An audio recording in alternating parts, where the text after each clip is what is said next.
बच्चों, आज के इस हिंदी की कक्षा में सभी का स्वागत है। और आज हम लोग कक्षा 6 की हिंदी की पूरक पुस्तक बाल राम कथा का 12वां अध्याय पढ़ेंगे, और जिसमें वर्णन है राम के राज्याभिषेक का। तो राम का राज्याभिषेक इस अध्याय में इससे पहले हम लोगों ने पढ़ा था कि किस प्रकार रावण की मृत्यु हुई और राम ने लंका पर विजय प्राप्त की।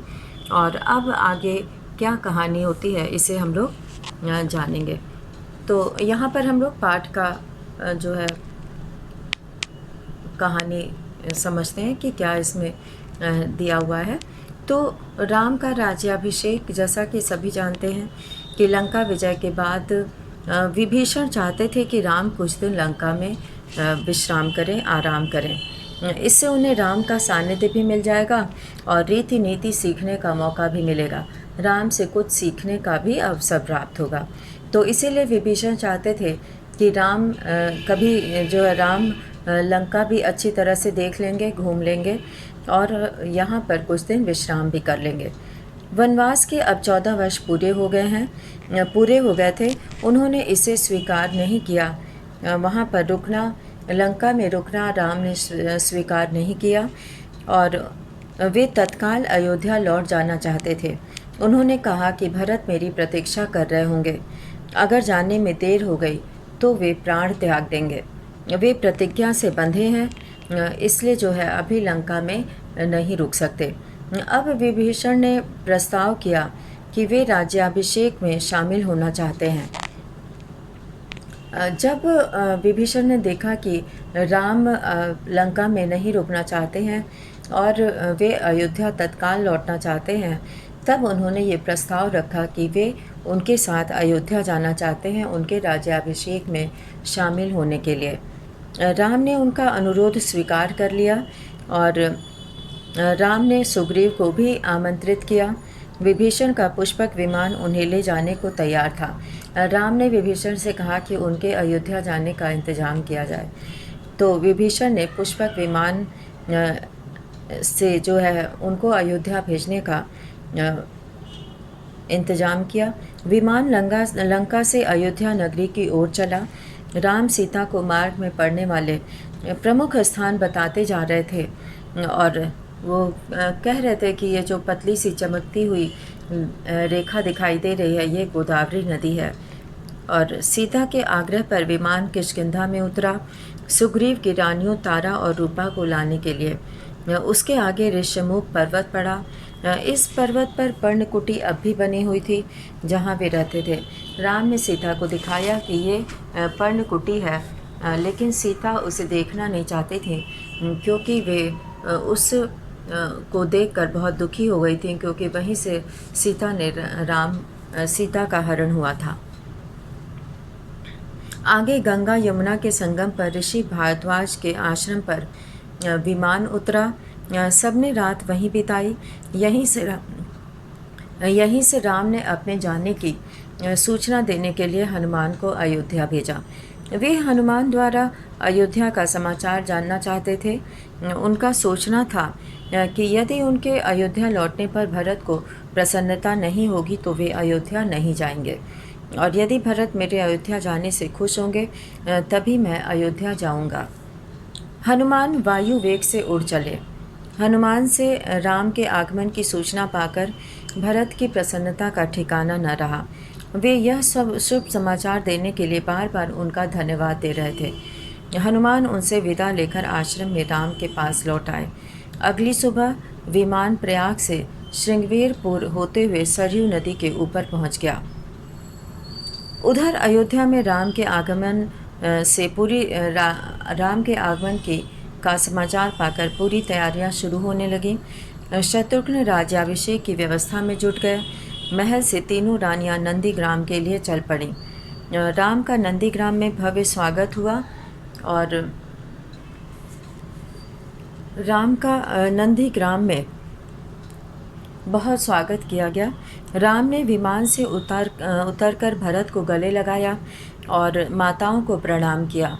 भरत ने राम की खड़ाऊं लाकर अपने हाथों से उन्हें पहनाई। राम लक्ष्मण ने नंदीग्राम में तपस्वी का जो वेशभूषा था जो वस्त्र थे वे उतार दिए, दोनों को राजसी वस्त्र पहनाए गए और जनसमूह उनकी जय जयकार करते हुए अयोध्या की ओर चल दिया। पुष्पक विमान कुबेर का था, जिसे रावण ने उनसे बलात् छीन लिया था और अब उस विमान को कुबेर के पास भेज दिया गया। अब क्या होता है कि अयोध्या में सर्वत्र चारों तरफ प्रसन्नता का वातावरण था। सजी धजी अयोध्या नगरी राम दर्शन के लिए बेचैन थी। माताएं एवं मुनिगण खुश थे। पूरी अयोध्या नगरी दीपों से जगमगा रही थी। अगले दिन मुनि वशिष्ठ ने राम का राज तिलक किया और राम सीता सोने के सिंहासन पर बैठे। लक्ष्मण, भरत और शत्रुघ्न उनके पास खड़े थे। हनुमान नीचे बैठे। माताओं ने आरती उतारी, शुभ गीत गाए गए। सीता ने अपने गले का हार उतारकर हनुमान को उपहार में दिया और कुछ दिनों बाद विभीषण लंका लौट गए। सुग्रीव किष्किंधा चले गए। ऋषि मुनि अपने अपने आश्रम लौट गए। हनुमान राम के दरबार में ही रह गए। राम ने लंबे समय तक अयोध्या पर शासन किया। राम न्याय प्रिय थे। उनका राज्य राम राज्य था। उनके राज्य में कोई भी दुखी नहीं था और सभी सुखी और प्रसन्न थे। तो ये राम का राज्याभिषेक जो है इस पाठ के माध्यम से हम लोगों ने जाना। और कुछ यहाँ पे कठिन शब्द हैं जिनका कि हम लोग अर्थ जानेंगे, जैसे कि सानिध्य। सानिध्य का अर्थ होता है निकटता।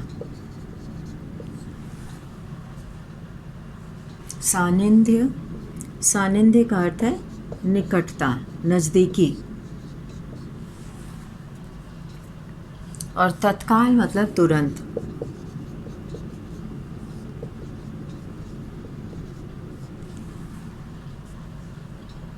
और विलंब का अर्थ होता है देरी। विलंब का अर्थ है देरी। और अवधि कहते हैं समय को।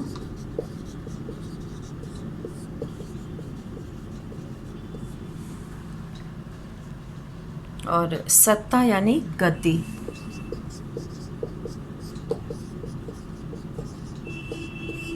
सत्ता गद्दी को कहते हैं।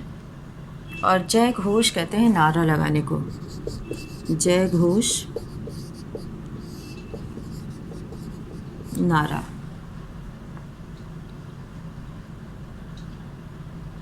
विरत का अर्थ होता है अलग।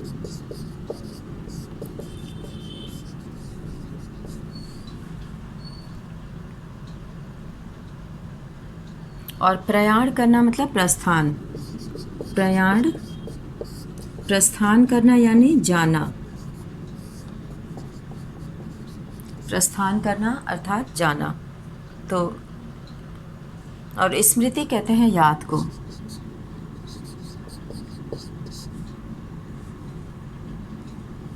स्मृति मतलब याद। तो इस तरह से यहाँ पर हम लोगों ने कुछ कठिन शब्दों का अर्थ देखा। वैसे ये बहुत सरल भाषा में लिखी हुई है। और अब हम लोग पाठ 11 और 12 से कुछ प्रश्नों को करेंगे। तो ये प्रश्न सभी बच्चे अपनी कॉपी में पाठ का अध्याय का नाम लिखकर और फिर इसका प्रश्न और उत्तर दोनों लिखेंगे। तो शुरू करेंगे हम लोग अध्याय 11 से। तो अध्याय 11 लंका विजय।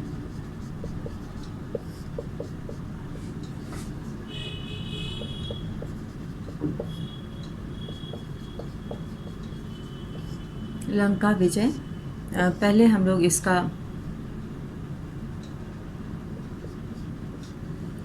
प्रश्न करेंगे, उसके बाद फिर हम लोग अध्याय 12 का करेंगे। राम की सेना कहाँ से रवाना हुई?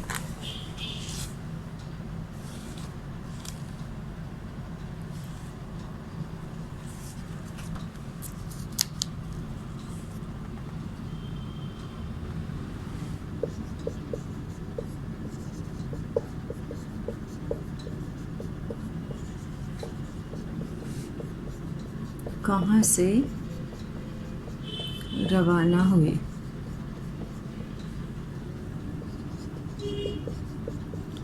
राम की सेना किष्किंधा से राम की सेना किष्किंधा से रवाना हुई। दूसरा प्रश्न यहाँ पे, प्रश्न तो राम ने अंगद को लंका क्यों भेजा? राम ने अंगद को लंका क्यों भेजा?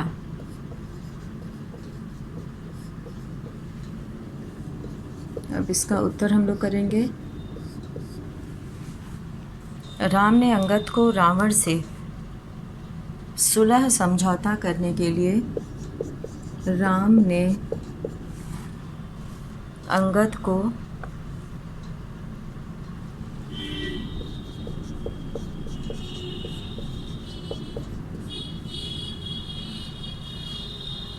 रावण से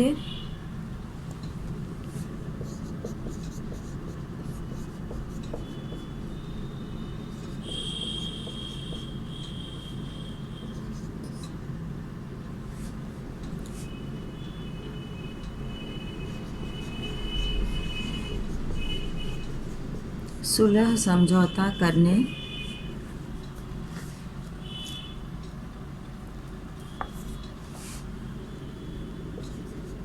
के लिए संदेश लेकर भेजा।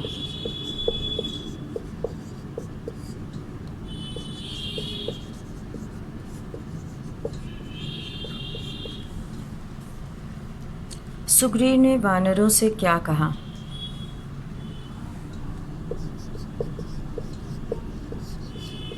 सुग्रीव ने वानरों से क्या कहा?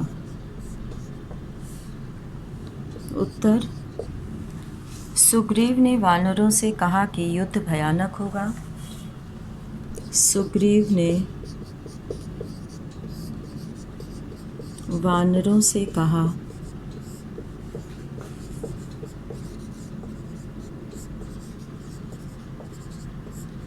युद्ध सुग्रीव ने वानरों से कहा कि युद्ध भयानक होगा।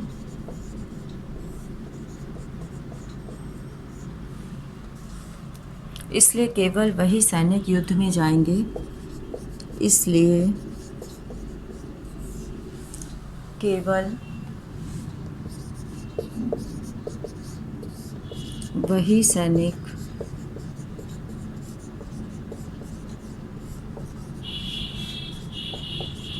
युद्ध में जाएंगे जो शारीरिक एवं मानसिक रूप से स्वस्थ हों। जो शारीरिक एवं मानसिक रूप से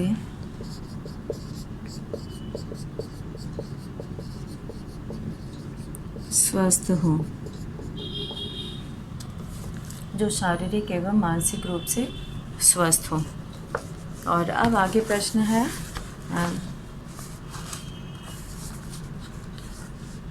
विभीषण ने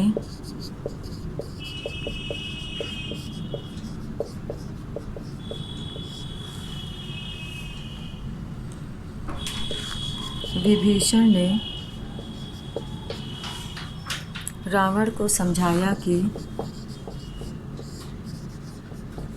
विभीषण ने रावण को समझाया। तो इस प्रकार विभीषण ने रावण को समझाया कि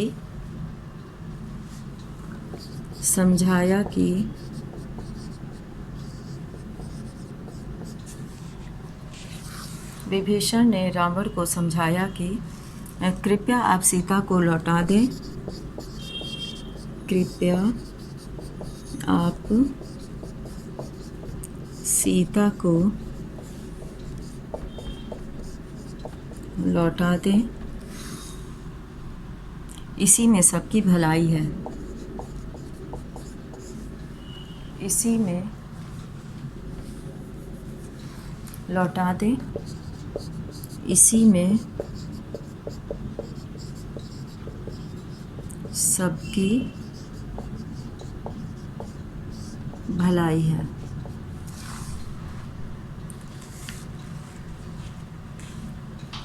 तो इस तरह से यहाँ पर जो है अब हम लोग यहाँ पर 5वां प्रश्न करेंगे, और 5वें प्रश्न को हम लोग यहाँ ऊपर लिखते हैं।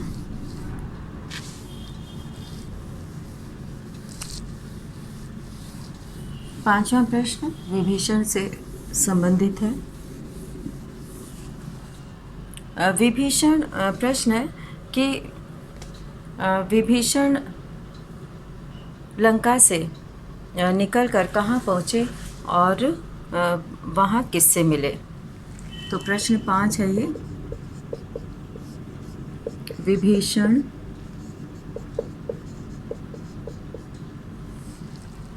लंका से निकलकर कहाँ पहुँचे। विभीषण लंका से निकलकर कहाँ पहुँचे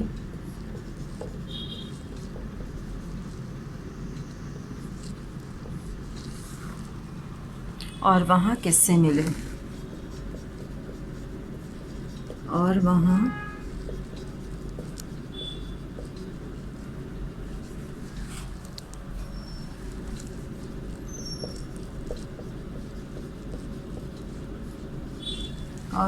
किससे मिले। उत्तर है इसका रावण ने क्रोधित होकर विभीषण को लंका से चले जाने के लिए कहा। रावण ने क्रोधित होकर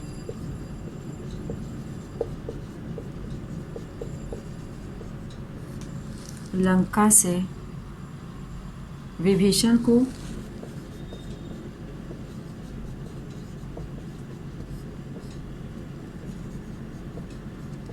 लंका से चले जाने के लिए कहा। लंका से चले जाने के लिए कहा। विभीषण 4 सहायकों के साथ लंका से निकलकर विभीषण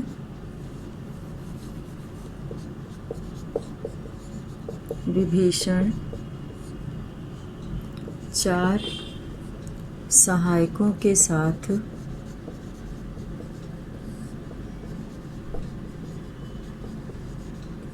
विभीषण 4 सहायकों के साथ लंका से निकलकर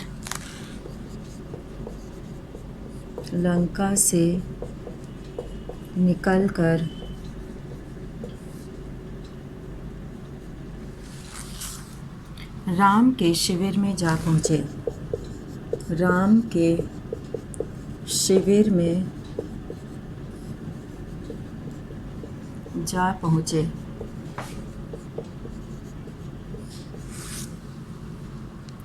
वह सुग्रीव के माध्यम से राम से मिले।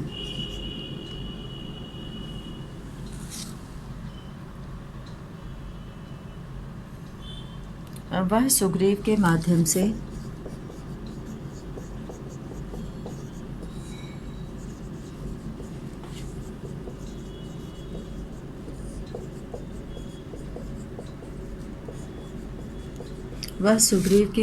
से राम से मिले।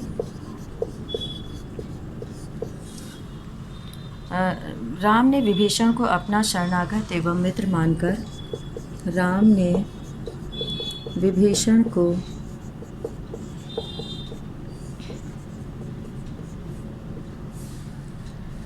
अपना विभीषण को अपना शरणागत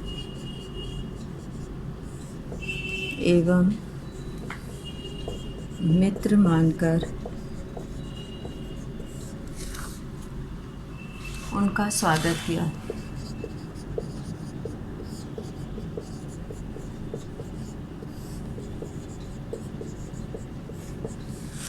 तो इस तरह से विभीषण लंका से निकले और वे राम के पास पहुँचे और वहाँ उन्होंने राम से मिलकर उनकी शरण में आ गए। और अब इसके बाद हम लोग 12वें अध्याय का प्रश्न और कुछ प्रश्न और उत्तर करेंगे। तो शुरू करते हैं अध्याय 12 का प्रश्नोत्तर। तो इसे सभी बच्चे अपनी कॉपी में लिख लेंगे।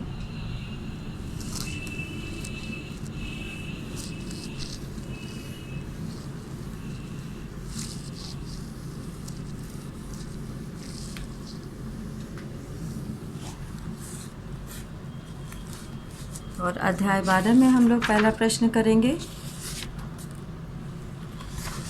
राम का राज्याभिषेक है ये अध्याय 12।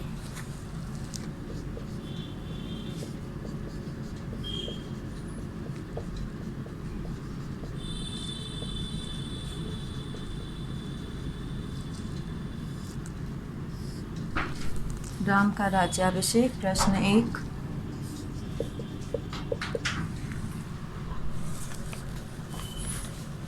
राम को अयोध्या वापस लौटने की जल्दी क्यों थी? राम को अयोध्या वापस लौटने की जल्दी क्यों थी?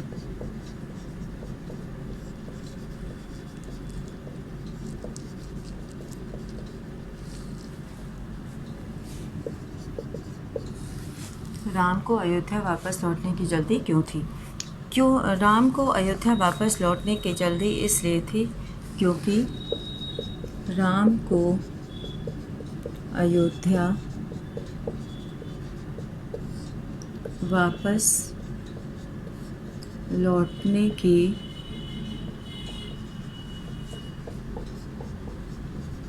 जल्दी इसलिए थी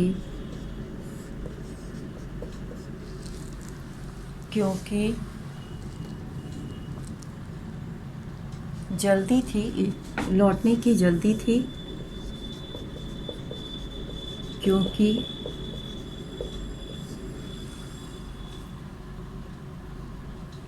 भरत ने प्रतिज्ञा कर रखी थी। क्योंकि भरत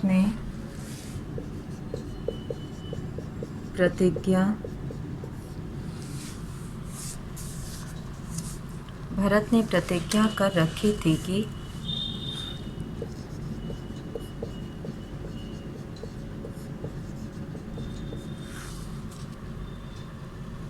कि 14 वर्ष पूरे होते ही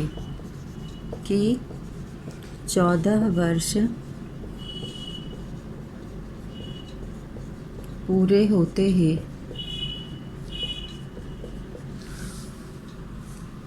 यदि राम नहीं लौटे तो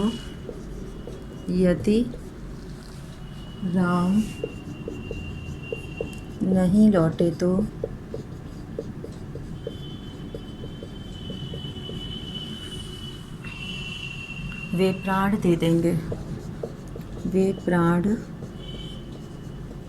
दे देंगे।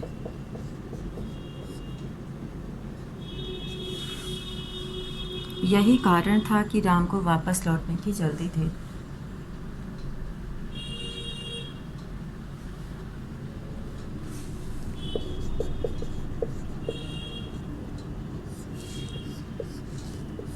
और प्रश्न 2 है, लंका से अयोध्या तक सभी कैसे पहुँचे? लंका से अयोध्या तक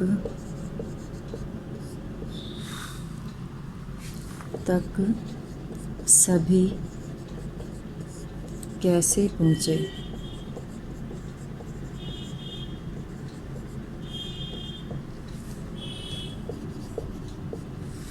लंका से अयोध्या तक सभी विभीषण के पुष्पक विमान से पहुँचे। लंका से अयोध्या तक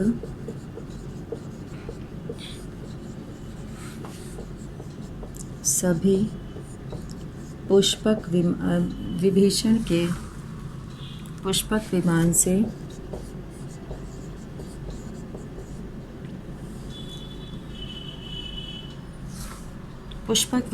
पहुँचे।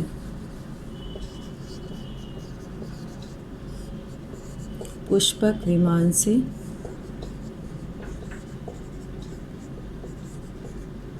पहुँचे। उत्तर प्रश्न 3 है। प्रश्न 3 हम लोग करेंगे कि राम ने हनुमान को अपने पहुँचने से पहले अयोध्या क्यों भेजा? राम ने हनुमान को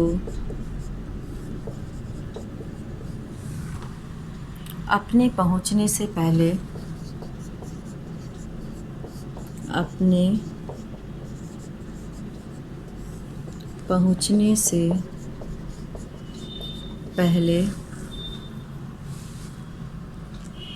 अयोध्या क्यों भेजा?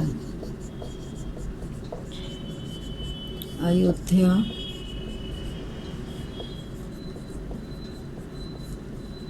क्यों भेजा? उत्तर हम लोग करेंगे। राम ने हनुमान को अपने पहुँचने से पहले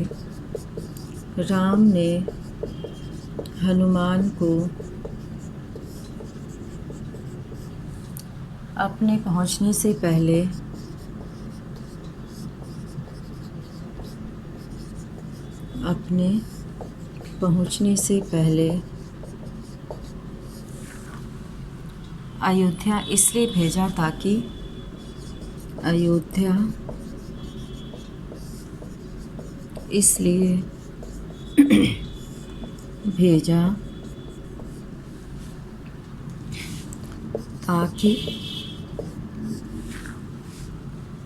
उन्हें भरत की नीयत का पता चल जाए।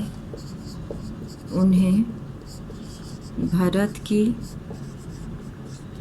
नीयत का इरादा, नीयत मतलब इरादा, भरत की नीयत का पता चल जाए कि नीयत का पता चल जाए कि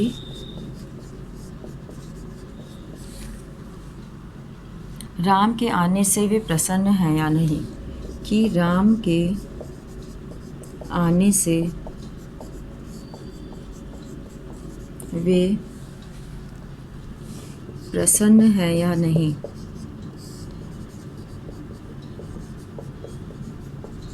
राम के आने से वे प्रसन्न हैं या नहीं।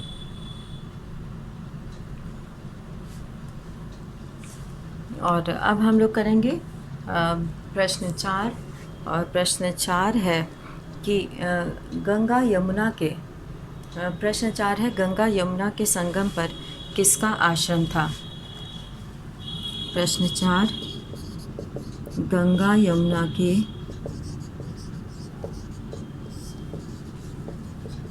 संगम पर किसका आश्रम था? किसका आश्रम था? तो इसका उत्तर है गंगा यमुना के संगम पर ऋषि भारद्वाज का आश्रम था। गंगा यमुना के संगम पर ऋषि भारद्वाज का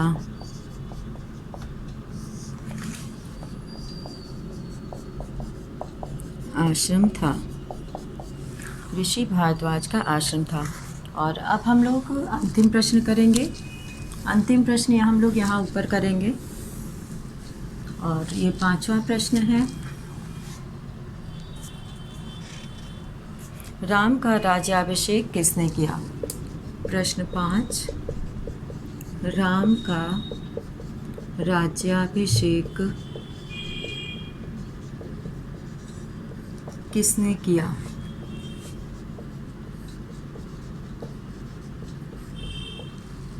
उत्तर है राम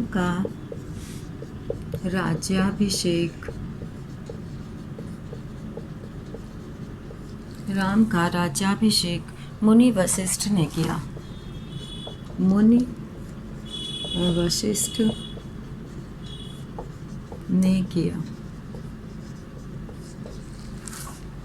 तो इस तरह से हम लोगों ने 5 प्रश्न किया पाठ 12 से, और इस प्रकार राम के राज्याभिषेक के साथ ही ये कहानी समाप्त होती है। तो इसी के साथ आज का वीडियो यहीं समाप्त करते हैं। धन्यवाद।